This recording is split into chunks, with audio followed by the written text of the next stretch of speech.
இன்றைக்கு நான் காலையில் கொடுத்த அறிக்கையில் கூட PM-SRI திட்டம், இந்த மும்மொழி திட்டத்தை எப்படியும் திணித்து விடுவதென்று மத்தியில் இருக்கக்கூடிய நரேந்திர மோடி அரசு மிக மூர்க்கத்தனமாக அதிலே எப்படி கொண்டு வந்து திணிக்க நினைக்கிறார்களோ அதை எதிர்த்து தீர வேண்டும். பேரறிஞர் அண்ணா அவர்கள் 38 தொடங்கிய மொழி போராட்டம் 65 இந்திய எதிர்ப்பு போர்க்களமாகி மொழி புரட்சியாக வெடித்த போது எண்ணற்றவர்கள் சுட்டுக் கொல்லப்பட்டார்கள். இந்திய ராணுவம் வந்தது கொடுமையை செய்தது. 8 பேர் தீக்குளித்து மாண்டார்கள். அறிஞர் அண்ணா முதலமைச்சர் ஆனதற்கு பிறகு தமிழும் ஆங்கிலமும் தான் என்று அவர் சட்டமன்றத்திலே ஒருமனதான தீர்மானத்தை நிறைவேற்றியிருந்ததால் அவர் புற்றுநோயின் கொடுமையால் உயிரிழக்கின்ற பெரும் துயரம் தமிழகத்தை கவ்விக்கொள்வதற்கு சில நாட்களுக்கு முன்பு தலைநகர் சென்னையில் தமிழ்நாடு பெயர் சூட்டு விழாவிலே கலந்து கொண்டு பேசும்போது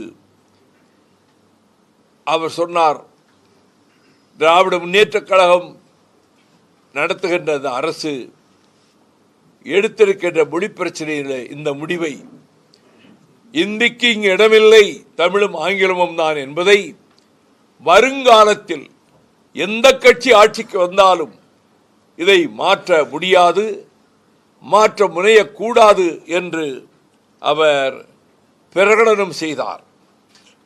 அதை நினைவூட்டி இன்றைய முதலமைச்சர் மாண்புமிகு ஜோசப் விஜய் அவர்களுக்கு நான் வேண்டுகோள் விடுக்கிறேன். உயிரிழந்தவர்கள் 8 பேர் தீக்குளித்து மடிந்தவர்கள், நூற்றுக்கணக்கிலே கொல்லப்பட்டவர்கள், பல்லாயிரக்கணக்கிலே சிறைவாசம் அனுபவித்தவர்கள், இந்த தியாகத்தை எல்லாம் மனதில் கொண்டுதான் முடிவுகள் மேற்கொள்ளப்பட வேண்டும். அதற்கு மீறி மத்திய அரசினுடைய நிர்பந்தத்துக்கு படிந்தால் மீண்டும் ஒரு மொழிப்போர் வெடிக்கும் என்பதையும், எனவே எக்காரணத்தை முன்னிட்டும் இன்றைய அமைச்சரவையிலே பங்கேற்றிருக்கக்கூடிய அமைச்சர் கூட 4 நாட்களுக்கு முன்பு இருமொழி திட்டம்தான், நாங்கள் இந்த மும்மொழி திட்டத்துக்கு நாங்கள் இடம் கொடுக்க மாட்டோம் என்று கூறியிருக்கிறார். அதையும் நினைவூட்டி முதலமைச்சர் அவர்களுக்கு மறுமலர்ச்சி திராவிட முன்னேற்றக் கழகத்தின் சார்பாக இந்த வேண்டுகோளை வைக்கிறேன். எக்காரணத்தை முன்னிட்டும் அதனை அனுமதித்து விடாதீர்கள் என்று வேண்டுகோள் வைக்கிறேன். அதுபோலவே காட்டுப்பன்றிகளினுடைய அட்டகாசத்தால் மேற்கு தொடர்ச்சி மலை அடிவாரத்தில் இருக்கக்கூடிய பகுதிகள் கிட்டத்தட்ட 40 கிலோமீட்டர் 50 கிலோமீட்டர் தொலைவு வரையிலே விவசாயம் செய்ய முடியாத அளவுக்கு பெரும் அழிவை விவசாயிகளுக்கு ஏற்படுத்தி வருவதால் அதை தடுத்து நிறுத்திட நேற்றைக்கு கூட சுப்ரீம் கோர்ட்டில் வெறிநாய்களை எல்லாம் சுட்டு தள்ளுங்கள், சுட்டு கொண்டு விடுங்கள் என்று நீதியரசர்கள் கூட சொல்லுகிறார்கள். அதை போல விலங்குகள் பட்டியலில் இருந்து இந்த காட்டுப்பன்றிகளை அந்த பட்டியல் லிஸ்டில் இருந்து எடுத்துவிட வேண்டும். இதை தடுப்பதற்கு இப்பொழுது தருமபுரி மாவட்டத்தில் ஒரு பகுதியில் முள்வேலி கம்பி வலைகளை அந்த மலையடிவாரத்திலே வரிசையாக வைத்திருப்பதாகவும் அதனால் வர முடியவில்லை என்றும் நேற்றைக்கு எங்களுக்கு ஒரு செய்தி கிடைத்தது. அதையும் பரீட்சித்து பார்க்கலாம், அரசு அந்த முயற்சியிலே ஈடுபடலாம் என்பதையும் நான் தெரிவித்துக் கொள்கிறேன். இந்த பணியில் இந்த வேலிக்கருவேல மரங்களை அகற்றுகிற பணி என்பது எப்படி தமிழ்நாட்டினுடைய வாழ்வாதாரங்களை காப்பதற்காக மறுமலர்ச்சி திராவிட முன்னேற்றக் கழகம் சாதித்து காட்டியிருக்கிறோமோ, இதே வெண்ணிக்கு கட்டிய முல்லை பெரியார் அணையை பாதுகாப்பதில் கம்மம் அப்பாஸ் அவர்களோடு 678 ஊர்களுக்கு சென்று பிரச்சாரம் செய்ததும், சகோதரர் பூமிநாதன் ஏற்பாடு செய்த 3 நடைபயணங்கள் வெற்றிகரமாக நடத்தியதும், 5 உண்ணாவிரத போராட்டங்கள் மறியல் நடத்தியதும், ஆகவே இந்த மதுரைக்கே குடிக்க தண்ணீர் கிடைக்காமல் போய்விடும் என்ற நிலையில் பாதுகாத்து கொடுத்தது மறுமலர்ச்சி திராவிட முன்னேற்றக் கழகம். தமிழக வாழ்வாதாரங்களை காப்பதில் நாங்கள் தான் இன்னைக்கு முதல் இடத்திலே இருக்கிறோம். பெரிய கட்சிகள் இருக்கின்றன, வலு இருக்கிறது, அவர்கள் ஆட்சி புரிந்தவர்கள், இப்பொழுது ஆட்சிக்கு வந்திருப்பவர்கள். முன்பு ஆட்சி நடத்திய அதிமுக அரசு அவர்களை குறை சொல்லவில்லை. ஆனால் நாங்கள் ஸ்டெர்லைட்டை வெளியேற்றுகிற பணியிலே இடைவிடா போராட்டங்களும் நீதிமன்றத்திலே நடத்திய போராட்டமும் சேர்ந்தான் அதை நிரந்தரமாக மூடுவதற்கு ஏற்பாடு செய்தது. ஆனால் ஒரிசாவுக்கு சென்ற பிரதமர் நரேந்திர மோடி காப்பர் இல்லாமல் நாம் கஷ்டப்படுகிறோம், வெளியிலிருந்து வாங்க வேண்டியிருக்கிறது என்று பேசுகிறார். இந்த ஸ்டெர்லைட் நிறுவனர் உலக கோடீஸ்வரர்கள் ஒருவரான அனில் அகர்வால் பிரதமருக்கு மிக நெருக்கமானவர். அதானி அம்பானியை போலவே அனில் அகர்வாலும் நெருக்கமானவர். எனவே வேறொரு வடிவத்திலே அவர்கள் இந்த ஸ்டெர்லைட்டை வேறொரு விடத்தில் காப்பர் தயாரிக்கப் போகிறோம் என்று ஒரு லைசன்ஸ் கொடுக்க முனைந்தாலோ, அப்படி ஏதாவது திட்டத்தை தூத்துக்குடியிலே கொண்டு வர அவர்கள் திட்டமிட்டாலோ மறுமலர்ச்சி திராவிட முன்னேற்ற கழகத்தின் சார்பில் தெரிவித்துக் கொள்கிறேன். அதே தூத்துக்குடி இருக்கக்கூடிய விவசாயிகள், மீனவர்கள் உள்ளிட்ட அனைத்து தரப்பினரையும், வணிக பெருமக்களையும், எல்லோரையும் ஒன்று சேர்த்து திரட்டி கடுமையான போராட்டங்களிலே என்னுடைய தலைமையில் மறுமலர்ச்சி திராவிட முன்னேற்ற கழகம் ஈடுபடும் என்பதையும் இங்கே தெரிவித்துக் கொள்கிறேன். நெய்வேலி நிலக்கரி நிறுவனத்தை தனியார் மையத்துக்கு செல்ல விடாமல் இறுதி கட்டத்தில் அடல் பிகாரி வாஜ்பாய் அவர்களிடத்திலே வாதாடி அந்த முடிவை, மத்திய அரசின் கேபினெட் எடுத்த முடிவை மாற்றச் செய்தவன் மறுமலர்ச்சி திராவிட முன்னேற்ற கழகத்தினுடைய பொதுச் செயலாளர் என்ற முறையில் தமிழக வாழ்வாதாரங்களை பாதுகாக்கின்ற அந்த கடமையில் எங்களை நாங்களே அர்ப்பணித்திருக்கிறோம்.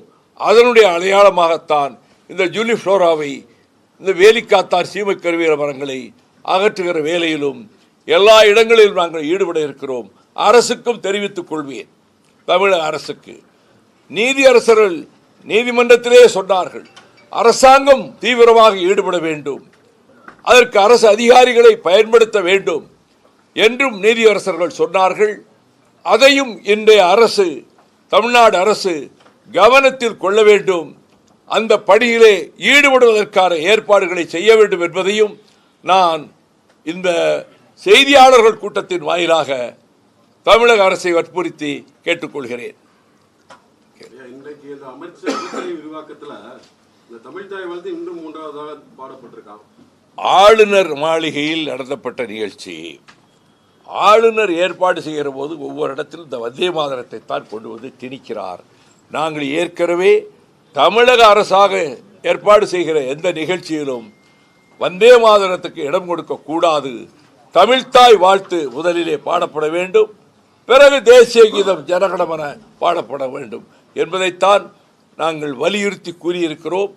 தமிழக அரசு நிகழ்ச்சிகளிலே இந்த மாதிரியான வந்தே மாதரத்தை கொண்டு வருகிற பாடுகிற சம்பவம் நடக்கக்கூடாது என்பதை, எந்த காரணத்தை முன்னிட்டு அதை அனுமதிக்க கூடாது என்பதை வலியுறுத்தி தமிழக அரசை நான் கேட்டுக்கொள்கிறேன். ஆளுநர் ஏற்பாடு செய்கிறார் அந்த பதவி பிரமாண நிகழ்ச்சியை, அதனால் அப்படி செய்திருக்கிறார். அரசு, தமிழக அரசு செய்கிற நிகழ்ச்சியில் இந்த மாதிரி சம்பவம் வரக்கூடாது என்பதை போன தடவை இந்த கேள்வி வந்த போதும் சொன்னேன், இப்பொழுதும் அதே பதிலைத்தான் நான் சொல்லுகிறேன். விஜய் வந்து அவர் கட்சி துவங்கும் போதே ஆட்சி அதிகாரத்தில் பங்குன்னு சொல்லி தான் துவங்கினாங்க. இன்னைக்கு அது காங்கிரஸ் மூலமா சாத்தியம் ஆயிருக்கு அப்படின்னு எடுத்துக்கலாமா, இல்லை இது வேற எதுவும் அரசியல் நோக்கம்? எந்த நோக்கத்தையும் நான் கற்பிக்க விரும்பவில்லை. அவர்கள் காங்கிரஸ் கட்சி ஆதரவு தெரிவித்தது, மந்திரி சபையிலே பங்கேற்க வேண்டும் என்ற விருப்பத்தை தெரிவித்தது, இன்று அது நிறைவேற்றப்பட்டிருக்கிறது. எனவே இந்த அரசு கூட்டணி அரசாக மாறியிருக்கிறது. நாங்கள் வலியுறுத்துவதெல்லாம் கூட்டாட்சி தத்துவத்துக்கு எந்த ஊரும் நேர்ந்து விடாமல் அந்த கூட்டாட்சி தத்துவத்தை நிலைநாட்டுகிற விதத்தில் மாநிலங்களுக்கு அதிக அதிகாரங்களை கொடுக்கின்ற மாநில சுயாட்சி என்ற அடிப்படையிலே மாநில அதிகாரங்களை பெறுகின்ற வகையில் தான் தமிழக அரசின் அணுகுமுறை இருக்க வேண்டும். மத்திய அரசு ஒரே நாடு, ஒரே மொழி, ஒரே கலாச்சாரம், ஒரே அரசு, ஒரே மதம், ஒரே மொழி என்கின்ற அந்த போக்கு தமிழகத்துக்குள்ளே பிரவேசிக்க முடியாமல் அவர்கள் படுதோல்வி அடைந்து போய்விட்டார்கள் பிஜேபியினர். ஆகவே கேரளத்திலும் அவர்கள் பெரிதாக அவர்கள் சாதித்துவிட முடியவில்லை, உள்ளே போக முடியவில்லை. எனவே வருகிற நாட்களிலும் இந்த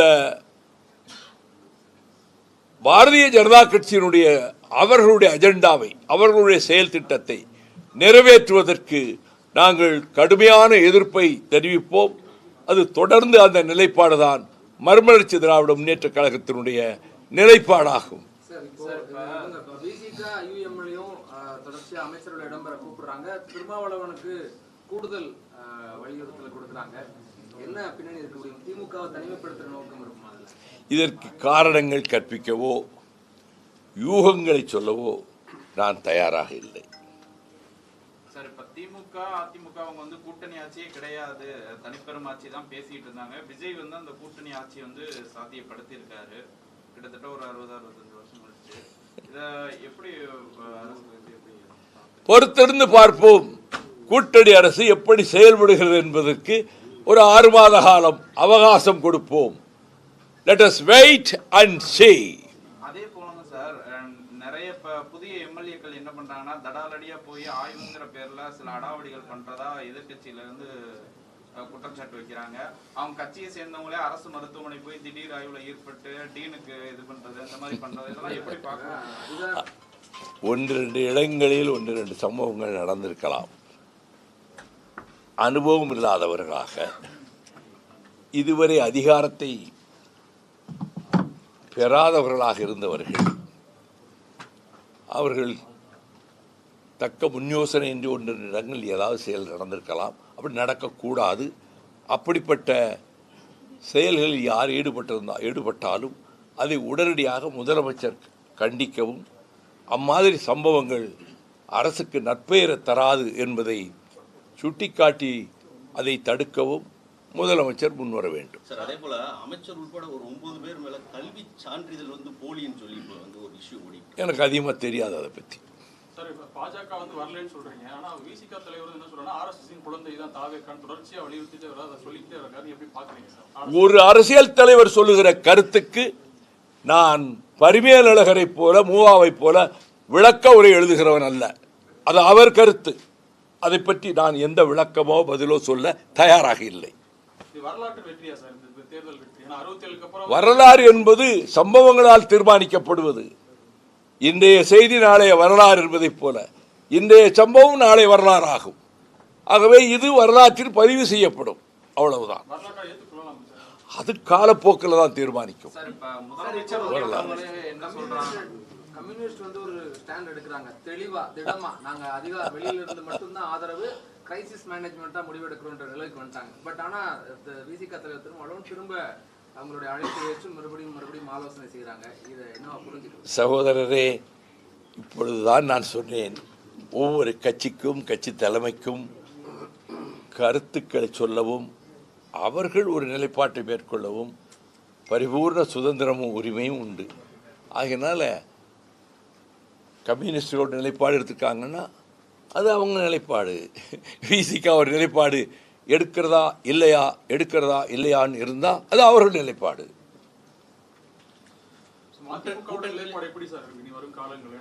நாங்கள் தான் சொல்லிட்டோமே, இப்போ we will give 6 months time, 6 மாத கால அவகாசம் பொறுத்திருந்து பார்ப்போம். அப்போதான் புதுசாக வந்திருக்காங்க, அவங்களுக்கே கூட பட்டு தான் தேர முடியுங்கிற மாதிரி சில அனுபவங்கள் ஏற்பட்டால் தான் அவங்களுக்கு சிலவற்றை படிப்பினைகளாக அவர்கள் புரிந்து கொள்ளலாம். அதனால்தான் சொன்னேன், அந்த சில நாட்களுக்குள் அதை பற்றி ஒரு ஆட்சியை பற்றி ஒரு கணிப்பு செய்வது அவ்வளவு சரியாக பொருத்தமாக இருக்காது. எங்க ஓட் பேங்க் இஸ் இன்டாக்ட். நாங்கள் 32 வருஷமா இந்த இயக்கத்தை நடத்திட்டு இருக்கிறோம். எவ்வளவு சரிவுகள் ஏற்பட்டிருக்கு, தோல்விகள் ஏற்பட்டிருக்கு, அதையெல்லாம் ஒரு புறத்தில் மூலையில் தூக்கி எறிந்துவிட்டு நாம் தமிழ்நாட்டுக்கு என்ன செய்ய வேண்டும் என்று தமிழ்நாட்டு மக்களுக்கு, தமிழ்நாட்டு நதியா நீர் உள்ளிட்ட வாழ்வாதாரங்களுக்கு என்ன செய்ய வேண்டுமோ எவரும் செய்ய முன்வராத நிலையில் மறுமலர்ச்சி திராவிட முன்னேற்ற கழகம் தான் அந்த சாதனைகளை செய்திருக்கிறது. இதில் எந்த கட்சியும் எங்களோடு போட்டிக்கு வர முடியாது. ஏன்னா சார் விஜய் கட்சி வந்து எல்லாரோட வாக்குறுதியும் சீர்குலைச்சிருக்காங்கன்றதான் பார்வையா இருக்கு. சீர்குலைத்தல்கிற வார்த்தையெல்லாம் நீங்க பயன்படுத்துகிற வார்த்தைகள். மக்கள் தீர்ப்புக்கு சீர்குலைத்தல் என்கின்ற வார்த்தை அது தங்களுடைய கருத்து. அதே கருத்து இங்கே இருக்கக்கூடிய எல்லாருக்கும் அதே கருத்து இருக்குன்னு சொல்ல முடியாது. அதுபோல அது உங்களுடைய ஒப்பீனியன், அதுக்கு நான் ரியாக்ட் பண்ண முடியாது. அதற்கு நான் ரியாக்ட் பண்ண முடியாது பிரதர். சார் இப்போ இந்த 6 மாத கால அவகாசம் இதுவரைக்கும் நடந்த இந்த 15 நாட்களுக்குள்ளாக நிறைய கொஞ்சம் தவறான ஃபேக் நரேட்டிவ் செட் பண்றாங்க. நல்ல காரியங்களும் செஞ்சிருக்காங்க. பாஜகவோட எதிர்ப்புக்கு காங்கிரஸ் தான் ஒரு முகமா இருக்கு இந்தியா லெவல்ல. அப்படியா? திமுக கூட்டணியில தான் இருந்துச்சு. இப்ப அது தாவேகா போனதுனால அது திமுக பின்னடைவா பாக்குறீங்களா? திமுக தன் நிலைப்பாட்டிலே உறுதியாக இருக்கிறது. இவங்க இப்படி போறதுனால அவங்களுக்கு எப்படி பின்னடைவாகும்? அவங்களுக்கு பின்னடைவு ஒன்றும் கிடையாது. அவங்க நிலைப்பாட்டில் அவங்க உறுதியாக நிற்கிறாங்க திமுக. அப்படியெல்லாம் சொல்ல முடியாது. அப்படியெல்லாம் அவங்களுக்கு அவங்க இருக்கிற இடம் தான் ராமர் இருக்கிற இடம் தான் அயோத்தின்னு சொல்லி புராணத்தில் சொல்லிட்டு இருப்பாங்க. இவங்க இருக்கிற இடம் தான் அதுன்னு சொல்றதுக்கான இடமில்ல. அதை விட கடுமையாக மதச்சார்பின்மையை பாதுகாப்பதற்கும் மதவெறியை எதிர்ப்பதற்கும் பல்வேறு கட்சிகள், மம்தா கட்சி இருக்கு, அங்கே பஞ்சாப்ல இயக்கங்கள் இருக்கு, காஷ்மீர்ல இயக்கங்கள் இருக்கு. அவங்கெல்லாம் காங்கிரஸை பார்த்தவங்க செய்யலை. சார் இப்ப முதலமைச்சரே என்ன சொல்றாங்கன்னா இன்ஸ்டாகிராம்ல ரீல்ஸ் போட்டே ஆட்சியை பிடிச்சிட்டாங்க, இது வந்து ஒரு டிஜிட்டல் புயல் அப்படின்லாம் பேசுறாங்க. இன்ஸ்டாகிராம்ல அவங்க பண்ணனால ஆட்சிக்கு இவ்வளவு எளிதா வந்துட முடியுமா? சரிதானா? அப்படி மூத்த தலைவர்கள் அரசியல்வாதி அப்படி பேச சரிதானா? முதலமைச்சராக இருந்த இன்றைய திராவிட முன்னேற்ற கழகத்தினுடைய தலைவர் மாண்புமிகு தளபதி ஸ்டாலின் அவர்கள் சொல்லுகிற ஒரு கருத்தென்றால் அவர் மனதிலே பட்ட கருத்தை அவர் சொல்லுகிறார். அதே கருத்தை யாரெல்லாம் சொல்லணுமோ அவங்க விருப்பத்துக்கு சொல்லலாம். அந்த கருத்துக்கு ரியாக்ஷன் நான் கொடுக்க விரும்பல.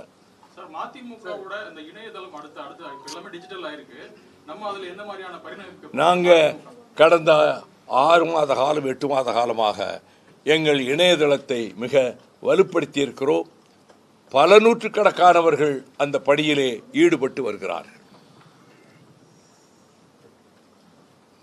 சார் இப்ப அடுத்த நாடாளுமன்ற தேர்தல், உள்ளாட்சி தேர்தல்ல இதே திமுகவோட நீங்க நாளைக்கு என்ன நடக்க போகுதுன்னு இன்னைக்கே எப்படிங்க சொல்லிட்டு இருக்க முடியும்? அரசியல்ல அடுத்த 5 வருஷம் கழிச்சு எப்படி இருப்பீங்க, 10 வருஷம் கழிச்சு எப்படி இருப்பீங்க, 1 வருஷம் கழிச்சு எப்படி இருப்பீங்க? நாங்களா இருக்கோம், அவ்வளவுதான். என்டிஏ கூட்டணியில இருக்கிறவங்களே விஜயோட செயல்பாடுகளால கவரப்பட்டு அவருக்கு ஆதரவான ஒரு இதை பேசுறாங்க. அதனாலதான் அந்த கேள்வியை நாங்க கேட்க வேண்டியது. கவரப்பட்டவர்கள் சொல்லியிருப்பார்கள், அவர்கள் கருத்து. அதிமுக அமைச்சரவைக்கு அழைப்பும் விடுக்கிறாரு ஆதரவு. அதே நேரம் அதிமுகவினுடைய நலனும் எங்களுக்கு முக்கியம்னு சொல்றாரு. இது பெருங்குழப்பம் இதை பற்றி சுத்திக்கிட்டு இருக்கு. 10 நாளா 15 நாளா அதிமுக அரசு அமைக்குமா, திமுக ஆதரவு கொடுக்குமா, அது உண்டு அது இல்லை, முதல் நாள் உண்டு மறுநாள் இல்லை. இது மாதிரி குழப்பத்தில் மாறி மாறி கருத்துக்கள் பல பேர் சொல்லிட்டு இருக்காங்க. நான் எந்த கருத்தும் அது குறித்து அதிமுக அரசமைக்க முயன்றதா, திமுக வெளியிருந்து ஆதரவு கொடுக்க முயன்றதா அப்படின்னு எனக்கு எதுவுமே தெரியாது. அது என்ன நடந்தது, திரைமறைவில் நடந்ததுன்னு சொல்கிறாங்க, எனக்கு தெரியாது. திரைமறைவு இருக்கும்போது நான் வெளியில் இருக்க எப்படி பார்க்க முடியும்? எனக்கு தெரியாது. சார், விஜய் உங்க வீட்டுக்குலாம் வந்தாரு, உங்ககிட்ட எதுவும் கேபினட்ல இடம் பெறீங்களான்னு? சபாஷ் சபாஷ், சரியான கேள்வி. மத்திய அமைச்சரவையில் மிக முக்கியமான இலாக்கா எது வேண்டுமோ நீங்கள் அதை எடுத்துக்கொள்ளுங்கள் என்று 98லேயும் 99லேயும் அடல் பிஹாரி வாஜ்பாய் அவர்கள் கூறிய போது திட்டவட்டமாக நான் மறுத்துவிட்டு என் சகாக்கள் 2 பேரை அமைச்சர்களாக்கியவன் என்பது நாடறியும். விபி சிங் பொறுப்பேற்ற போதே, ஆட்சி பொறுப்புக்கு வந்தபோது எனக்கு அமைச்சர் பதவி கொடுக்க விரும்பிய போது அதை நான் மறுத்தவன் என்பதும் மிக முக்கியமானவர்களுக்கு தெரியும். ஆகவே அந்த பெரிய வாய்ப்பு அகில இந்தியாவுக்கே கேபினட் மந்திரி கொடுக்குறேன்னு சொன்னப்பவே நான் வேண்டான்னு சொன்னவன்.